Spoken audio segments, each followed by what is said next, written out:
और इस बार भी उसने रिजल्ट देखा एंड रिजल्ट देखने के बाद उसने मोबाइल रख दिया और मुझे लगा कि ठीक है मैं फेल हो चुकी हूँ। आपके पास ना ऐसे लोगों के कॉल आते हैं जो कि जिसने 5 ईयर्स से आपको कॉल ही नहीं करा होगा, पटाखे वटाखे फूटे पूरे गांव में, मतलब प्रसाद बटा। Guys welcome back. सो आज हमारे साथ हैं CA Shivani Lodhi and finally she became a CA. She is one of my very good friend. So इस वीडियो में हम इसके साथ डिस्कस करने वाले हैं कि finally after 5th attempt she became CA. So सबसे इंपॉर्टेंट चीज़ जो इस वीडियो का उद्देश्य है मेन, कि व्हाट वेंट रॉन्ग, ऐसा क्या था जो पिछले 3-4 अटेम्प्ट से नहीं किया था एंड 5वें अटेम्प्ट में ऐसा क्या जादू हो गया। एंड देन उसके बाद जब आप फेल होते हो, जो फेलियर वाला डे होता है वो कैसा होता है, उस टाइम पे मेंटल स्टेट कैसी होती है, देन उसके बाद पास होने के बाद कैसी फीलिंग होती है, एंड फिर शिवानी का भी फ्यूचर में क्या प्लान है।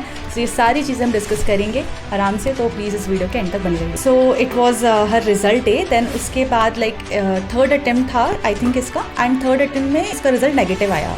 She got failed in both the groups. So उस टाइम पे पहले तो मुझे ये पूछना है तुमसे कि कैसा लगता होगा उस टाइम पे यार, वो मेंटल स्टेट कैसा होता है और कैसे उससे ओवरकम किया जाए। जब आपका रिजल्ट आता है और जब आपको एक्सपेक्टेशन होती है एंड आपकी फैमिली को आपसे एक्सपेक्टेशन होती हैं, और जब आपका रिजल्ट नेगेटिव आता है तो वो जो फीलिंग रहती है ना, वो मुझे लगता है कि वर्स्ट फीलिंग रहती है। मतलब मैं तो ऐसा था कि मुझे लग रहा था, क्योंकि मेरी फैमिली की बहुत ज़्यादा एक्सपेक्टेशन थी और मैं बड़ी हूँ फैमिली में। जब रिज़ल्ट आता था, क्योंकि ये 3rd टाइम था, तो 3 बार से मेरा रिज़ल्ट नेगेटिव था, और जब भी रिज़ल्ट आता था तो मेरा भाई ही देखता था। और इस बार भी उसने रिज़ल्ट देखा एंड रिज़ल्ट देखने के बाद उसने मोबाइल रख दिया और मुझे लगा कि ठीक है मैं फेल हो चुकी हूँ। एंड उसी मोमेंट से मैंने जस्ट बंद किया कमरे में एंड मैंने रोना स्टार्ट करा।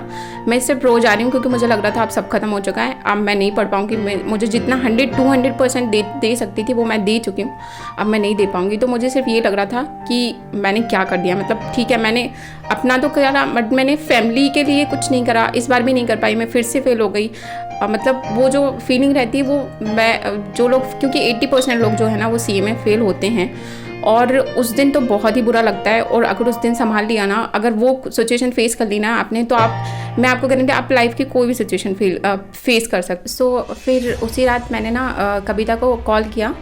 उसका मेरे पास मैसेज आया था पहले कि ठीक है, तू अगर तेरे को लग रहा है ना तो तू कॉल कर सकती है। फिर मैंने कॉल किया एंड मैंने जैसे ही कॉल किया फिर मैं रोने लगी। मैंने कुछ नहीं बोला मैं जस्ट रोए जा रही हूँ।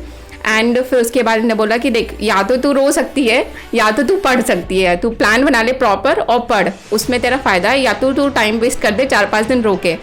मेरे को समझ आ गया कि रोने में कुछ नहीं रखा है। सो एक्चुअली क्या कहता है, मुझे ना सिंपैथी देना किसी को पसंद ही नहीं है। सो इसने मुझे कॉल किया और ये कॉल करके भाई एकदम रो रही है, एकदम रियल वाला रोना, आंसू वाला रोना रिजल्ट के बाद। और भाई मेरे को बहुत तेज़ गुस्सा आती है, कोई ऐसे फेल होने के बाद रोए ना, इससे सीधा इतने रूड तरीके से बोला था ना, या तो तू रो ले या तो तू पढ़ ले। एंड देन उसके बाद मैंने, जहाँ तक मुझे याद है, तो फिर मैंने शायद थोड़ी सी तो मैं कुछ स्ट्रैटेजी बताई थी या कुछ, तो भी 1 घंटे लगभग कॉल पे बात करी। और एक बार भी मतलब मैंने ऐसा फील नहीं करा है कि यार ये मैं से बहुत अच्छा फील कराने की कोशिश करी हूँ। Nothing like that.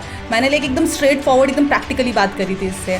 सो मुझे लगा भाई ऐसा कौन करता है, कौन फ्रेंड ऐसा करता है। मतलब रिजल्ट के दिन कोई आपको प्यार से बात करता है, ये मेरे को बोल रही कि तू एक काम कर, सब रोना खाना बंद कर, ठीक है गलती तेरी थी, तू अच्छे से एनालिसिस कर, प्रॉपर प्लान बना, और आज ही प्लान बना और कल से स्टार्ट कर दे अपनी पढ़ाई। और स्ट्रैटेजी के लिए बताया था इसने कि देख, तू अपने मार्क्स देख, उसके हिसाब से देख कि एक ग्रुप दे सकती है तो एक ग्रुप की पढ़ाई कर, आराम से दे और उसको क्लियर कर। उसके बाद सेकंड ग्रुप की दे। अगर दोनों कर सकती है तो दोनों के प्लान बना और दोनों का प्रॉपर पढ़ाई कर। तो या मतलब मेरे लिए तो ऐसा आई ओपनर था वो वाला जो कॉल था, उसके लिए बहुत इंपॉर्टेंट था। देन उसके बाद 4th अटेम्प्ट में शिवानी क्लियर्ड हर फर्स्ट ग्रुप। एक्चुअली इसने बोथ ग्रुप दिए थे बट इसका फर्स्ट ग्रुप क्लियर हुआ। एंड उसे एक्चुअली समझ में आया कि इसने क्या ऐसे पहले 3 अटेम्प्ट से नहीं करा है जो उसने 4th अटेम्प्ट में किया। सो वो हम इसके मुंह से ही सुनेंगे कि 4th अटेम्प्ट में इसने ऐसा क्या अपने आप में सुधार लाया। मतलब मेरा क्या था कि मैंने ना हमेशा से दोनों ग्रुप ही दिए थे और मुझे इस बार भी दोनों ग्रुप ही देना था। तो उसके हिसाब से मैंने सबसे पहले तो सर्टिफाइड कॉपी के लिए उसी दिन मैंने फॉर्म अपना फिल कर दिया था। मैंने वेट नहीं किया, तो उसी दिन फॉर्म फिल करा। उसी दिन मैंने प्लान बनाया कि मेरे को कैसे क्या करना है और कौन सा सब्जेक्ट उठाना है। दोनों टोटल देखे मैंने कितने डेज़ हैं और कितने सब्जेक्ट हैं, उस हिसाब से मैंने डे वाइज अपना दोनों ग्रुप का प्लान बनाया एंड सेकेंड डे से मैंने स्टार्ट कर दिया। और जब सबसे इम्पोर्टेंट जो रहता है ना वो आपका ये रहता है कि आप एक्सेप्ट करो अपनी गलती को, और आपकी जब सर्टिफाइड कॉपी आए ना तो सबसे इम्पोर्टेंट जो चीज़ है जो मैंने की वो ये कि मैंने सर्टिफाइड कॉपी जब मंगाई ना तो मैंने उसका प्रॉपर एनालिसिस किया, मतलब 2 से 3 दिन मैंने उसको दिए। और उसमें भी ऐसा नहीं कि आप जब एनालिसिस कर रहे हो ना तो उसको सिर्फ मतलब ऐसा कि ठीक है भूल गए, तो वैसा नहीं करना है, आपको प्रॉपर एनालिसिस करना है सब्जेक्ट वाइज। एंड उसमें भी आपको मिस्टेक्स लिखनी है कि आपकी क्या मिस्टेक्स हुई थी। मेरी जो मिस्टेक्स होती थी वो बहुत सिली मिस्टेक्स होती थी कि मैं कैलकुलेशन में गलती कर देती थी या फिर मैं कुछ ऐसा, तो फिर मैंने प्रॉपर एनालिसिस किया कि कहाँ पे क्या गलती जा रही है, मतलब वो भी सब्जेक्ट वाइज टॉपिक वाइज। और सबसे इंपॉर्टेंट ये किया मैंने कि वो जो मिस्टेक्स मैंने लिखी ना तो उसको पेपर पे लिखा, और जब भी मैं वो सब्जेक्ट पढ़ती थी, जब भी मैं टॉपिक पढ़ती थी, तब मैं वो मिस्टेक्स मेरी देखती थी कि क्या मिस्टेक्स मैंने की थी, क्योंकि अगर मैं वो मिस्टेक्स नहीं देखती तो मैं भूल जाती। So apart from the study मैंने जो सबसे इंपॉर्टेंट चीज़ करी है मुझे लगता है कि शायद आपको करना भी चाहिए, क्योंकि 80% लोग फेल हो रहे हैं यार, तो ठीक है, बट जो आपका मेंटल स्टेट है ना वो कहीं ना कहीं बहुत डाउन हो जाता है इतने अटेम्प्ट्स लगने के बाद। सो मैंने ना मेंटल स्टेट पे बहुत काम किया। 5 मिनट में 10 मिनट मेडिटेशन करती थी मॉर्निंग उठ के, एंड 5 या 10 मिनट्स एक्सरसाइज करती थी, और सुबह मैं बहुत ही एनर्जेटिक या फिर पॉजिटिव एक सॉन्ग सुनती थी। बस आप प्लीज़ अपने मेंटल स्टेट पे भी काम कीजिए, मतलब थोड़ा सा मेडिटेशन कीजिए, पॉजिटिव सॉन्ग सुनिए एंड प्लेलिस्ट बना लीजिए उस सॉन्ग्स की। और अगर आपको ज़्यादा लगता है तो आप अपने गुड फ्रेंड्स, मतलब जो अच्छे फ्रेंड्स हैं ना, उनसे बात कर सकते हैं। एक्चुअली जो मेरी मिस्टेक्स थी वो ये थी कि मैं फ्रेंड्स से ज़्यादा बात नहीं करती थी, मैं इंट्रोवर्ट, तो वो मुझे लगता है जो फ्रेंड्स हैं ना वो बहुत इंपॉर्टेंट होते हैं आपकी लाइफ में, और वो बहुत इंपॉर्टेंट रोल प्ले करते हैं। तो हाँ, मतलब इस बार मैंने चेंज करा, मैंने खुद से फ्रेंड्स को अप्रोच करा, एंड जो लोग दे रहे थे ग्रुप पढ़ाई कर रहे थे CA फाइनल की, तो मैंने खुद से फ्रेंड्स को अप्रोच करा। एंड उसके बाद हमने अपना प्लान बनाया फ्रेंड्स ने, और मैं फ्रेंड्स के साथ डिस्कस भी किया। फ्रेंड्स ने एक ग्रुप बनाया टेलीग्राम पे, वो भी सब्जेक्ट वाइज हमारा ग्रुप था, सारे 8 सब्जेक्ट के लिए। तो उसमें हम सब्जेक्ट वाइज जो भी हमारा टारगेट रहता था वो टारगेट डाल देते थे, एंड डे एंड पे हम डिस्कस करते थे कि इसका क्या कंप्लीट हो गया, एंड अगर डाउट से किसी को तो वहाँ पे क्लियर हो जाते थे। हाँ, ये तो लाइक बिल्कुल सही कहा। Friends actually play a very very important role मेरी लाइफ में भी। मतलब मैं जब स्टूडेंट थी सो मैं हमेशा मेरे फ्रेंड के साथ ही पढ़ती थी। तो क्या होता है, आप एक गोल सेट कर लेते हो, एक हेल्दी कॉम्पिटिशन सा सेट हो जाता है आपके फ्रेंड के साथ आपका। देन उसके बाद of course strategy is important, and certified copy, यार आप पास हो फेल हो सर्टिफाइड कॉपी मंगवानी चाहिए। एंड देन उसके बाद फिर इसका 4th अटेम्प्ट में फर्स्ट ग्रुप निकला, एंड 5th अटेम्प्ट में सेकंड ग्रुप निकला, राइट।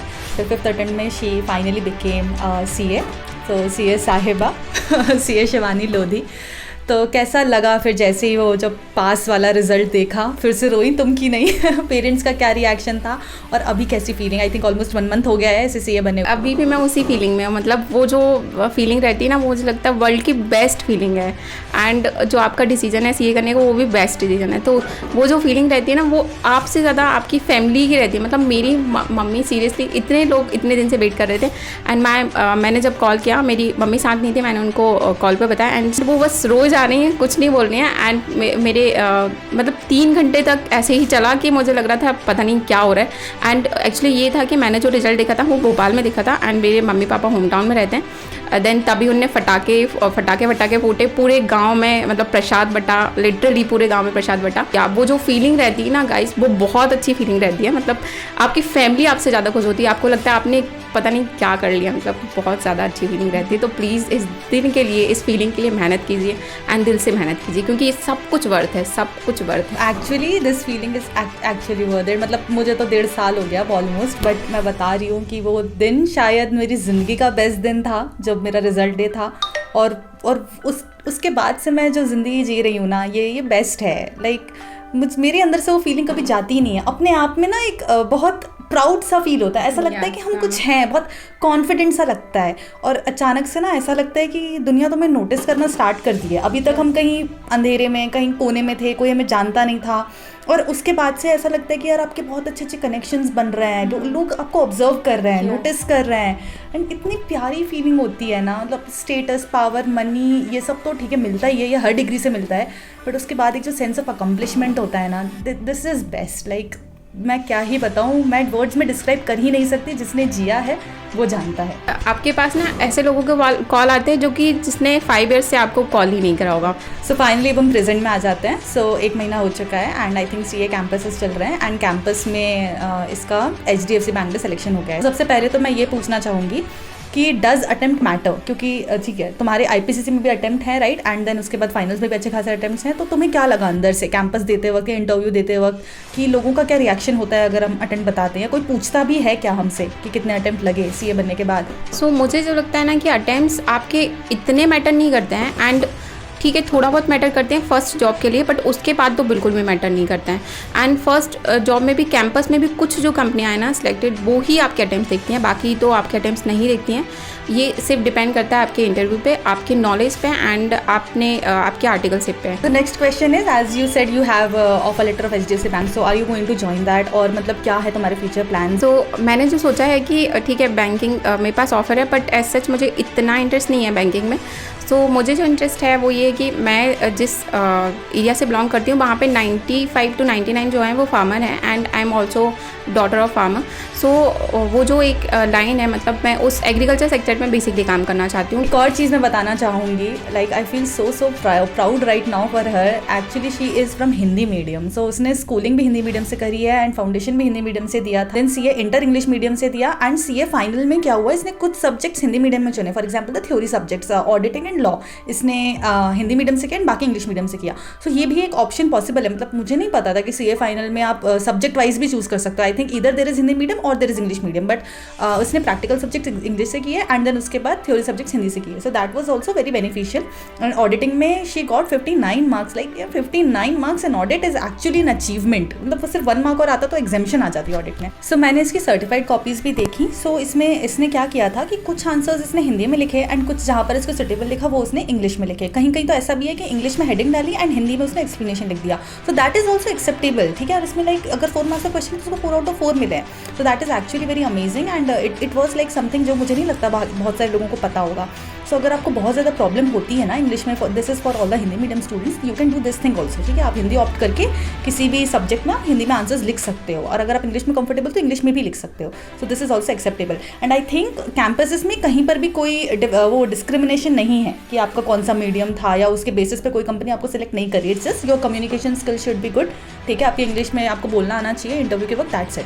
कहीं कुछ भी मैटर नहीं करता आपने किस मीडियम से किया है, या इससे आपके कोई पैकेजेस पे भी फर्क इतना ज़्यादा नहीं पड़ता है। So this was actually one of the good point which I wanted to highlight. अगर किसी को भी कोई भी दिक्कत है ना, स्पेशली हिंदी मीडियम वालों को, तो मेरे से कांटेक्ट कर सकते हैं, मतलब लिंक्डइन के थ्रू मेरे को मैसेज कर सकते हैं, तो जब भी मेरे को टाइम मिलेगा मैं रिप्लाई कर दूँगी।